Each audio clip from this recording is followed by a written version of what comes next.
you're watching this, you're like, wait, you had an encounter with like a lion?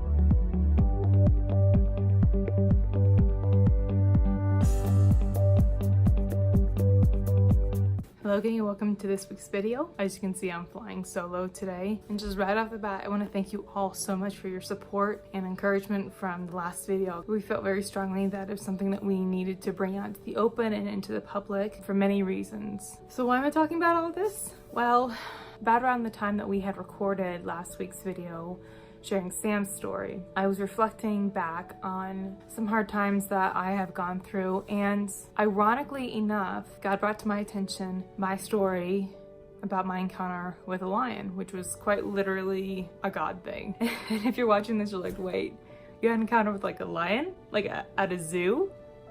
No, like an actual live mountain lion, which here in Colorado, I don't know if we get a whole lot. And the reason why it came to the forefront of my mind is because that whole encounter truly was a God moment of just God revealing himself, that he's with me in like some of my most scariest moments of my life. And so without further ado, I'm gonna go ahead and dive into the story. So this took place about 5-ish years ago. Sam and I were still dating, and he had just very recently, like weeks recently, went on deployment. I didn't know when he was gonna come back. And I, at the time, was transitioning out of my parents' home and waiting for him to be gone on deployment to move into his apartment, because we both knew when he was coming back that we were going to get married. So in the time of transition, I was with some friends of mine. So I was living with them for a short period of time. And back then I was much smaller and I was a lot more active. And this was during, I want to say like mid to late summertime. And oftentimes I would like to go on hikes. It helps me clear my mind. I get to think about like life situations, how I would handle them differently, and more or less talk quite a bit with God and just kind of like mull over, yet again, life. And so there's this beautiful place here in Colorado Springs called Garden of the Gods. And I'll go ahead and insert a picture here. It's beautiful, it's scenic all year round, and it's one of my most favorite places to go. It was actually one of my top favorite places to go while he was deployed. It was really my happy place. And so somewhere in the middle of the afternoon, I decided to go to Garden of the Gods to take a hike. So I parked, and I realized that my phone was dead. And so I'm like, you know what, whatever, I don't even need this stupid thing. I'm gonna be going on a hike. It's not like I'm gonna be talking to anybody on the phone. So I turned off my phone and I left it in the car. And I kept my car key with me, and I tucked it away. And so then I went on my merry little way and went on my hike. And I was walking along the road, kind of like on a gravelly dirt path, and I just began to get lost in my thoughts and in my conversations and such with God. Now, for those of you that drive, I know that you can relate.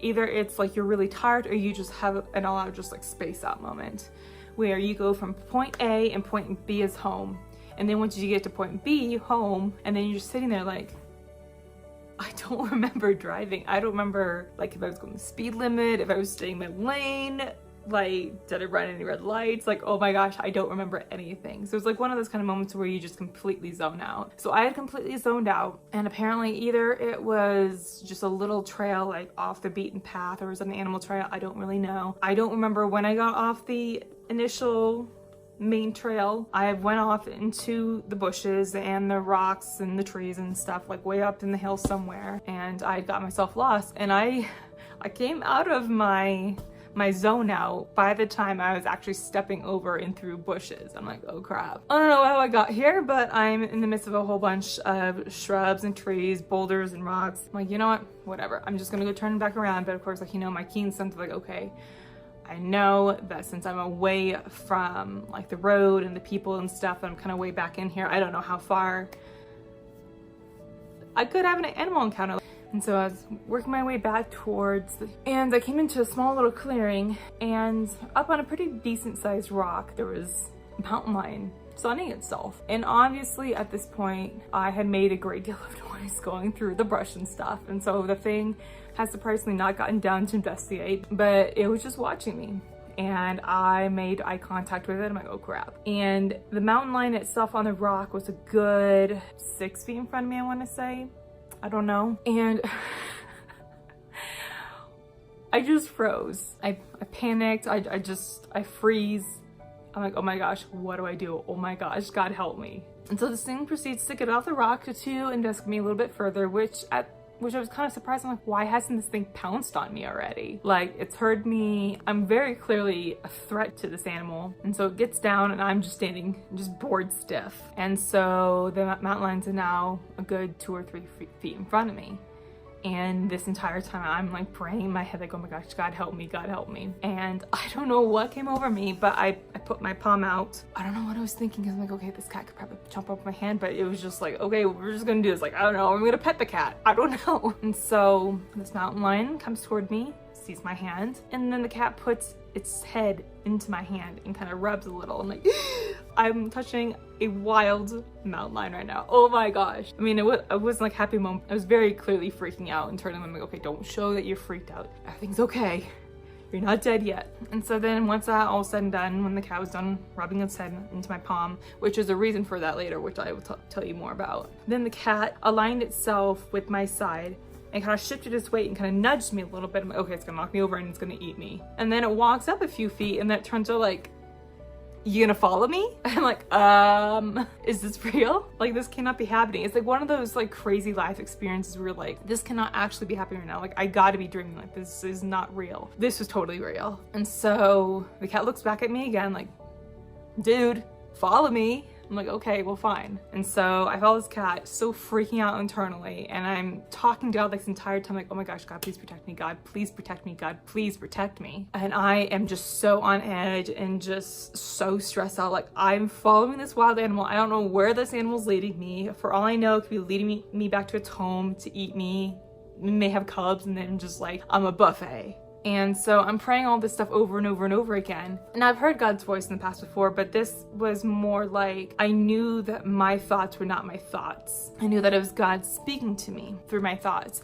And so I'm praying in my head all these things like, God, please protect me, please protect me. And all of a sudden this thought went through my head going, be still, I am with you. And it kind of gets me a little bit emotional just thinking about it still. And immediately, it's just like from my head to my toes, I was just immersed in complete and total peace, walking with a mountain lion, and I'm like totally calm. I'm like, okay, so God hears my prayers. I'm okay apparently. And so I continue to follow this cat. And I kid you not, this animal eventually led me back to the path that I was on. I don't know how it knew. I don't know like what struck it to walk in that general direction. It wasn't like exactly where I got off. I don't know. But the cat led me back to the path, and then I proceeded to walk onto the path, and the cat just turned around and just walked away like, see you later, bye. And I freaked out all over again. And so I immediately walk very quickly back to my car, get in my car, I drive back to my friend's place. And once I arrive there, I'm still very much like shaking from the whole experience. It was like one of those life or death situations where you're literally like violently shaking. And they were out in the yard, my friends were out in the yard